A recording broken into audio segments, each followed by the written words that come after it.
Gedirik məhəbbəti təbrik eləməyə. 20'lik paçkası. Bu da tortumuz. Gəl. Ses. Happy birthday to you. Happy birthday. Təbrik edirəm sənə abi. Sağ olun, çok sağ olun. Doğum günün mübarək olsun. Bak tortumu bak. Axır ki bak. Bak bu 20'liklər sənindir. Rami sən təbrik edirəm. Gəl mikrofon taxım üstünə. Yeni yaşın sənə şərli uğurlu olsun. Neçə yaşın oldu Rami?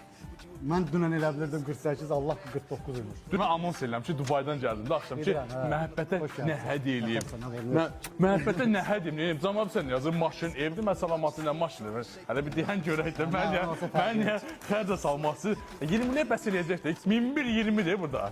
1120'dir. Yadıma gələ xurcunda pul verdim, 19 manat sən pulu götürmədin. Aç əlvi, aç. Aç əlvi.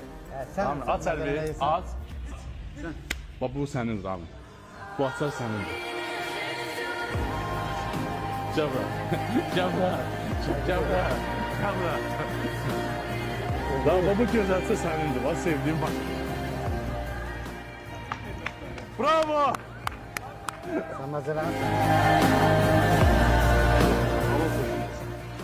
Bax, bu sənin istədiyin, sevdiyin avtomobil Rami. Bunu sənə hədiyyə edirəm. Allah haqqı sənindir Tek bu. Qurana. Vallahi bu maşın sənindir. Bunu sənə hədiyyə edirəm.